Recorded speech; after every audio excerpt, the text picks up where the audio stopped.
Zack Snyder, Zack Snyder, Zack Snyder, Zack Snyder, Zack Snyder. Monsieur, bonjour, j'espère que vous avez la pêche et que la vie vous traite bien. Aujourd'hui, nous allons braquer une bande de zomblards avec Army of the Dead. What is this? It's a goddamn zombie tiger. That's crossing the line.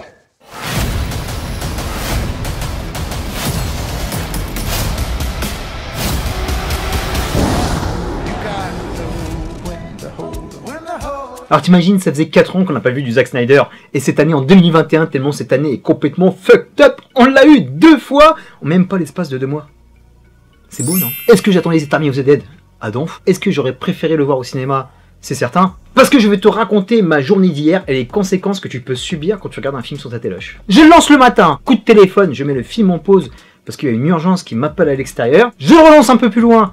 Il se passe encore une petite couillonnade parce que j'ai oublié de faire quelque chose. Le soir, j'avais des engagements avec mon podcast Ma vie est une série télé que je te conseille. Et moi, comme je suis pas sérieux et que je suis un gros faible, j'étais supposé aller dormir.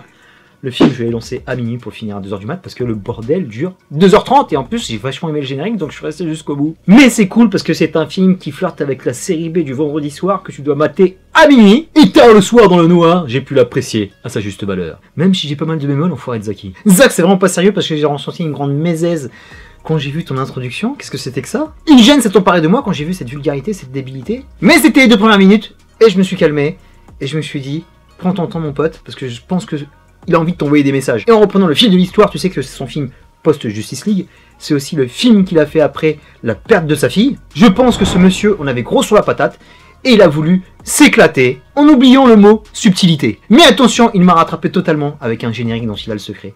Qu'est-ce que c'était beau, bon sang! Avec celui-ci, il va t'introduire l'environnement végatien et tous ses personnages de manière émouvante et contemplative, et de suite tu es attaché. Et avec cet opening, il te donne le tempo et aussi la tonalité qu'il va donner à ce long métrage. Parce que oui, je recherchais un film de zombies qui tâche avec du fun, mais là il y avait beaucoup d'émotions. Et là c'est un bon point pour toi mon ami Zach. Zachary qui est en pleine thérapie, qui purge tous les croche-pattes que lui a fait la Warner. Il purge aussi toutes les mandales que la vie lui a envoyées. En s'éclatant avec un film de zombies qui va mélanger plusieurs genres, il va convoquer le film de casse et le thriller d'action. Et moi j'aime. Ça rentre dans l'art, c'est in your face. Les enjeux sont du déjà vu, plutôt simple, mais il va te prendre à revers en resserrant l'intrigue autour de Las Vegas, qui va être le terrain de jeu parfait pour s'éclater, mais aussi pour se vidanger de tout ce qu'il a à l'intérieur. Il fallait que ça sorte, Zach. Donc ça ne va pas être une partie de plaisir pour Dave Bautista et son agence touriste pour braquer tous ces millions, car plusieurs enjeux vont se superposer, récupérer ce fric, mais le gouvernement va s'en mêler, car par un décret gouvernemental, ils ont décidé de raser la ville. Fini Vegas. Donc le timing va être serré par rapport à cette mission secrète, et arrivé sur place, là où j'ai le plus kiffé, c'est qu'il fait appel à 2 sortes de zomblards. D'un côté, tu as la meute des marcheurs, de l'autre côté, tu as la meute qui cavale. Moi, je les kiffe. Franchement, je suis vraiment désolé, parce que je sais qu'il y a beaucoup de fans du genre zombie qui les détestent. Mais moi, c'est un gros kiff quand je les vois, parce que c'est normalement, tu ne peux pas t'en sortir face à eux. Quand ils te cavalent dessus, mon pote, tu es mort s'ils arrivent à plusieurs sur toi. C'est chaud! Et là, dès qu'ils arrivent sur le strip qui est transformé en No Man's Land, il y a une chouette présentation qui est faite, et on te fait comprendre que tu n'es plus le propriétaire des lieux, tu n'es plus sur la planète Terre des êtres humains, tu es sur le territoire des zombies, et il faut les respecter en tant que tels. Ça m'a fait penser un peu à la façon de vivre des chuchoteurs. Tu t'adaptes à ton environnement, parce que les gars, c'est les boss, donc tu dois respecter leurs us et coutumes, tu dois montrer patte blanche pour te mouvoir, et ça c'est parfaitement introduit. Et tu vois que le Zaki n'en a pas fini avec les divinités quand tu vois les blazes des différents hôtels, avec de magnifiques plans en contre-plongée pour te montrer le gigantisme, et surtout pour te montrer le level de puissance de ces zombies qui sont archi stratégiques, et qui vont en faire voir de toutes les couleurs à la squad. Et c'est ça qu'on veut, car les scènes d'action pulsent à toute patate, on a pas mal de variétés avec du gunfight comme du fistfight, même si le film est très étiré, le rythme reste bon. J'ai kiffé les différents clins d'œil, que ce soit la ville de Las Vegas, avec toutes les stars de cette ville qui ont fait sa légende, et les références aux classiques des films d'horreur. Comme le Zach s'éclate comme un petit fou, il y a une profusion de bonnes idées, j'ai kiffé l'idée du roi et de la reine, avec une scène qui me faisait penser à un concert avec la star et tous les fans qui sont complètement en transe autour. La réelle est soignée, visuellement c'est magnifique. Le cadre et le décor, on voit du rêve, c'est vachement Vegas accurate, parce que vu que je suis allé plusieurs fois sur cette ville, j'essaie de repérer les différents hôtels que je connais. Il y en avait pas mal qui passaient à l'image, ça me donne envie de repartir en vacances, tout ça. Et ça punch bien au niveau de la team. Le petit défaut, c'est qu'ils sont plusieurs. Mais à toi de faire le tri, parce que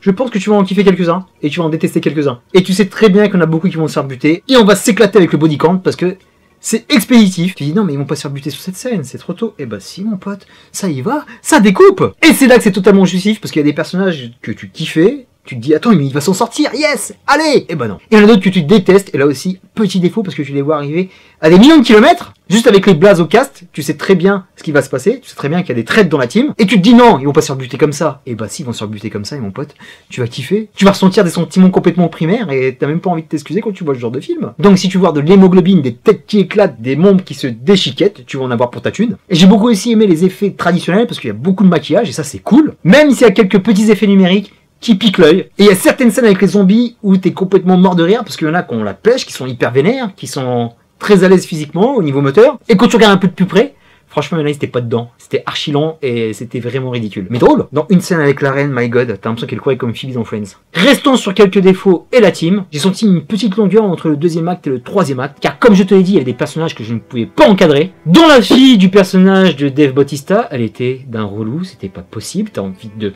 l'entarter, cette gamine. Et de très bons personnages par leur fonctionnalité, qu'on développe malheureusement pas assez, parce qu'il y a des gens qui sont placés entre les deux. Il y a une frontière qui s'est faite entre ce Las Vegas-là et le reste de la population. Et t'en as beaucoup qui sont en stand-by, mais malheureusement, on ne fait que les effleurer. La team, archi canon, Dave Bautista, franchement, je kiffe ce gars. C'est un acteur à gros gabarit. C'est un mec qui envoie de la violence quand tu le vois, si il est en face de toi. C'est un mec qui est imprenable, c'est une forteresse le type. Mais par contre, il a de vraies qualités d'acteur, des qualités humaines, des qualités dramatiques, des qualités de bon papa, de bon mari aussi, parce qu'il y a une scène qui m'a complètement écrasé. Et c'est un peu plus qu'une montagne de muscles qui est là pour faire le comic relief dans Les Gardiens de la Galaxie, ou le second couteau dans d'autres films. Il peut porter un film sur ses épaules. J'avais vraiment kiffé sa prestation sur Blade Runner, une des plus belles scènes de ce magnifique film. Et là, le Dave confirme que ce soit pour déchiqueter du zombie ou pour être un bon papa aimant, et aussi un super leader charismatique qui va tout faire pour guider cette escouade, dont j'ai vraiment apprécié la majorité des personnages féminins, dont Samantha Wynn qui a squatté tous les films du DCU, connue pour être cascadeuse. Là, elle a un véritable rôle. Et le Zach, il va s'amuser avec elle parce qu'il va lui donner une scène frappadingue. La pilote d'hélicoptère, Tig, et c'est super cocasse parce que cette actrice a été rajoutée dans les reshoots, ce qui fait qu'elle n'est pas sur la plupart des scènes avec tous les acteurs. Mais ça passe crème. Mini Cocorico pour Nora Arnezeder qui parle un petit peu français parce qu'elle est native de Paris. Lily la coyote, son personnage démonte tellement que j'aurais kiffé voir un spin-off juste sur elle. C'est la passeuse Bear Grylls locale qui est complètement à l'aise dans l'environnement zomblard et elle arrache à chaque scène. J'ai kiffé également le duo de Omari Hardwick de Power avec Dieter, le nerd de la bande. Ils ont une super scène avec des booby traps qui fonctionnent terriblement. Army of the Dead est loin d'être un film parfait, c'est loin d'être un chef-d'œuvre, c'est loin d'être le meilleur film de Zack Snyder. Mais j'ai passé un fort bon moment, je me suis éclaté, c'était fun. J'ai signé pour un bon délire qui éclabousse et le contrat a été parfaitement rempli. Comptons pour Zack, comptons aussi pour ce nouveau délire zombie. Je pense que Netflix va actionner la commande pour passer à la séquelle, Restore the Snyderverse et désormais Release the Suite of Army of the Dead. Allons-y. Terminus pour Army of the Dead, je te dis à très bientôt pour les prochaines vidéos. Ici là, porte-toi bien, merci pour tes likes, tes partages, tes commentaires. Est-ce que tu as vu ce film? Est-ce que tu l'as kiffé? Est-ce que tu as détesté? Est-ce que tu peux plus voir Zack Snyder en peinture? Comme d'habitude, dis-moi tout, mon Serbi des Bois. Peace and love. Viva Las Vegas. Viva Las Vegas.